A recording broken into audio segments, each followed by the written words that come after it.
Welcome to today's episode, where we explore the paradox of cooking, especially as it relates to women. For centuries, women have carried the responsibility of feeding families, often with little recognition, while at the same time being celebrated as icons of culinary creativity. Cooking has been both a burden and a source of empowerment, a daily expectation and a cultural art form. Why is it that something so essential has been historically tied to women's labor, yet also offered them a platform for innovation, community, and even resistance? Join us as we unravel how cooking embodies both constraint and liberation in women's lives. Do you know how to cook? I don't know how to answer this question, but bluntly and honestly, I would say 10%, 10 to 15%. 10 to I would say 15. completely no, but yeah, 10 to 15. That's more than me, so that's immediately better. I don't know what's the bar for you, but yeah, I mean, very basic. I feel like, I asked you this question because I feel like people see a woman and immediately assume that, she knows how to cook. Yeah, I've been a victim of that a couple of times. Really? Do you wanna share more about that? The thing that exactly mentioned, sometimes, people just look at women and be like, oh yeah, well, she would know how to cook. And when I would tell people I don't, and the kind of reactions I would get, oh, well, that's weird, you don't know, and this and that. I said, for my sustenance, yes. But if you were to ask me to cook for people, I'm sorry, I cannot. No, exactly. That's all you really need, right? Cooking is of course, it's a life skill. It's important to have. You want to be able to feed yourself. But if you can't cook a 4-course meal for a whole, 30 people party, that's not the end of the world. Yeah. We have catering services now. We won't die if one person can cook. Yeah. But I wanted to ask you about this. Do you think, I don't know if you've noticed this difference between like professional cooks, right? You'll typically, like if you think about Gordon Ramsay, who is a very famous cook, he has a whole show, he's really, really known for cooking. And he's like, okay, that's why I'm explaining. But basically Gordon Ramsay is a really, really famous chef. He has a huge show, a huge following. And so typically professional cooking is associated with strong men. Typically, like Gordon Ramsay. People who scream in the kitchen, people who yell at their staff.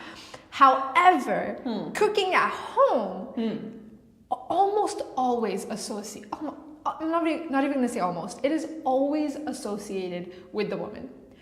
Why do you think that there's this stark difference between professional cooking and everyday cooking? And why is one related to men and the other to women? Oh my God. This question just blew me away. I think I never gave a second thought about it.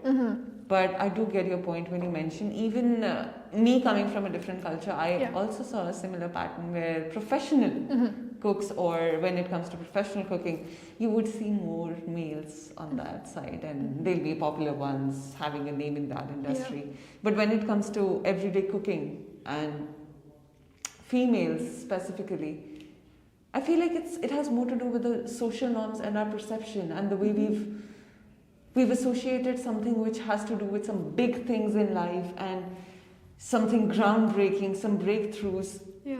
All has to be attached with men. But for the daily chores, for something which is like, well, yeah. Which is crazy to say, right? How is it cooking for your entire family a baby chore? If you think about it, I'm like, okay, how many times do you think a professional cook has cooked a meal for his family? Yeah. Probably doesn't have a family if he's in the kitchen that long. But I'm just saying, it's just, because if you think about this inequality between men and women, it's even present in cooking, even though cooking is supposed to be dominated by women. You will, even in TV shows, even in movies, and anywhere you look, it's going to be always, if a woman wants to be a cook, wants to own a restaurant, it'll be very difficult for her because people undermine her. Yeah. But then society tells us that we should know how to cook, that we should, feed our family. That's our job. We're supposed to be in the kitchen. So this, I thought it was important to point out this huge, contradicting nature. The discrepancy exactly. Exactly. I also wanted to ask, what do you think intersectionality has to do with cooking. Do you think women who are from different cultural backgrounds feel more of an obligation to know how to cook? Or do you think it's kind of similar for everyone, for women of all backgrounds? Wow, I mean, I'm not just one person to answer this. I've never had a multicultural experience in that sense. But I mean, yeah, definitely I've had a few in my life. Yeah. But my personal take on this will be, I feel obligation to cook is pretty much prevalent universally. Yeah. Now the degree can vary. There's a continuum, right? 0 to 100. There's a degree which can vary. In certain cultures it could be 90%, in certain cultures it could be 70%, 50%. But the obligation, the need to get up, the need to serve, the need to cook is more so felt in females. Yeah. Universally. That is something I can really stand by and say yes. But yes, the degree can definitely vary. The thing that we internally feel, I have to do this or I have to take this step. For certain cultures, like if we talk about East Asian cultures, South Asian cultures, it's really highly prevalent there. Yeah, I mean, you know, if I think about my mom, I have definitely heard her say, she's like, oh, like I feel I can't cook really well and that makes me feel sad. And I'm like, what? What do you mean? Like, I eat your food. It's amazing. It's great. Yeah. What do you mean? Like, you know, I think if you just take one glance at your mom when you have guests coming over and in the kitchen, she's probably going to be freaking out. Yeah, right? yeah, 100%. I can visualize this. Yeah, exactly. It's like, you know, and I don't know when in that moment, her entire self-worth is based on what people are going to think about her. Oh, yeah, of course. And absolutely. To me, I'm like, hey, it's food. It's amazing. It's great. Like, yeah, please. and why do we have to attach ourselves to something which is just food? Yeah. I mean, what's even more interesting is our attachment is so much to our identities, so much to our family, to the degree, to the professional status that we have in the society, that it's people would say it's normal to get attached to something like, well, yeah, this defines my worth, when in reality it does not. No, of course not. And I feel like you were saying before, it definitely has to do with cultural norms and what is normalized in society. Yeah, exactly. It's the normalization. And even if you know it's not right, it's so normalized that people think, oh, well, yeah, that's fine. If you feel freaked out or if you are concerned how people are going to evaluate your worth, that's okay. Why? Not that there is something wrong with this issue, but the fact that it has been normalized and people are okay with it, despite of the fact that it's not healthy. Yeah, I mean, 100%. I want to ask you, do you think there can be a balance between, for women specifically, between, you know, cooking as like an essential life skill and the guilt women might feel to like feed their families, to, you know, how can we balance this inherent need that we have that like, oh, we're supposed to cook versus, well, you know, I just need to cook to keep myself alive. Okay, let me make this a bit spiritual. Okay. One thing that really comes to my mind here is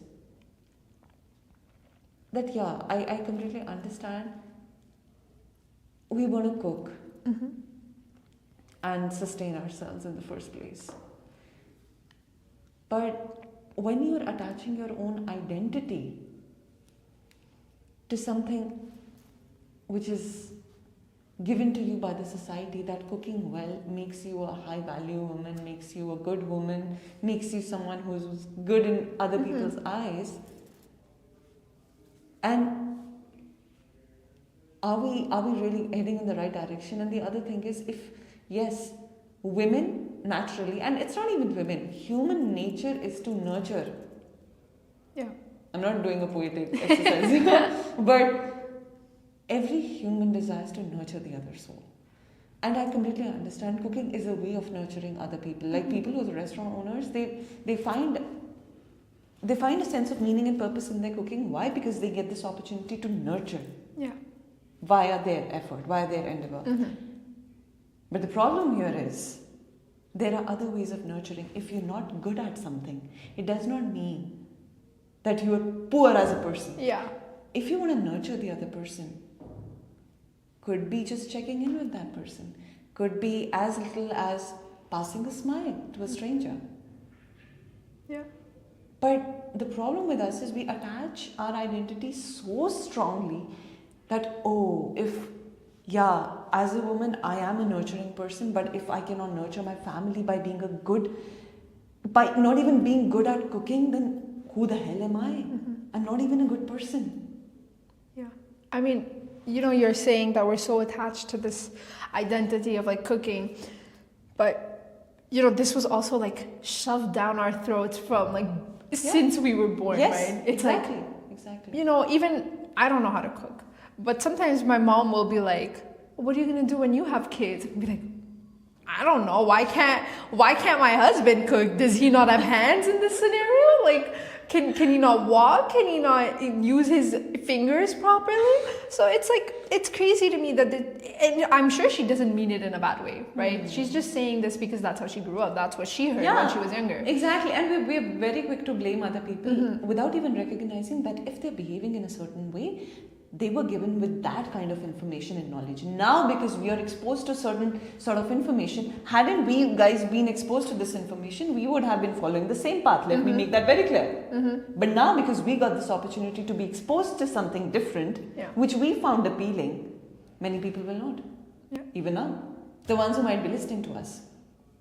I mean, and if you think about it, men were always, most guys that I know, it's like they never needed to know how to cook, right? But as soon as a guy knows how to cook, oh my God, praise him. It's the best thing ever.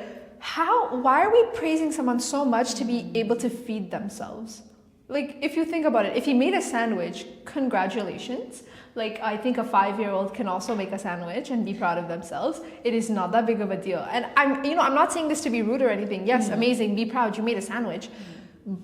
But let's not overdo it, because this all goes to your head, right? If you get praised for doing the bare minimum, it's for you, it's not the bare minimum anymore, right? It's gonna be like, oh, I did a huge achievement by making a sandwich today. Yeah. So it's gonna be like, it's a huge thing, when really it's not. It should be normal. You should be able to do this. What's even more interesting, I really love the point that you just brought up, and with regard to the male and female thing which comes up with cooking. So let's take the sandwich example and visualize a family. Now here the guy ends up making a sandwich, and whatever, he does his best, even though it's not very well arranged or anything. And the way he's going to be praised by the entire family would be like, hey, wow, he did something. And if it's the girl who is doing it for the first time, both of them are doing it for the first time, the way the girl is going to receive that reaction would be like, yeah, it's okay. Nice. And if she makes a mistake, then if it's not good.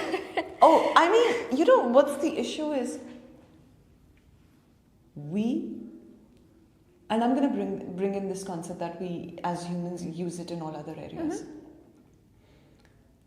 We fail to express gratitude for the things we take as granted. And this is the exact thing that you can apply when it comes to women in cooking. Yeah. We take that for granted, so I don't give a damn. I mean, 100%. I don't know if you've ever heard, I'm sure you have, but when husbands will make jokes like, oh, well, I'm not going to say anything bad about her cooking because then I won't have anything to eat. Right? And I'm like, did you never learn how to eat? how to cook? Are you really unable to sustain yourself if someone's not there to cook for you? And I know for sure, of course, they can make a sandwich, they can make pasta or whatever. But these little jokes, it really bothers me, because it's like, why not ever be grateful? Instead of making these condescending jokes. And I'm saying this because honestly, just yesterday, I was at my cousin's place and I heard my uncle say this about my aunt. And even when I was eating her food and I was like, this is actually really good, right? And I was telling her, this is so good. And my uncle, that's when he said, he's like, well, you have to say it's good, because if you say anything bad, then there's going to be no food in the house. And it's like, haha, sure, but why not just say it's good? It is good. She made good food. Anything. She made it. She took her time out of the day and made this food.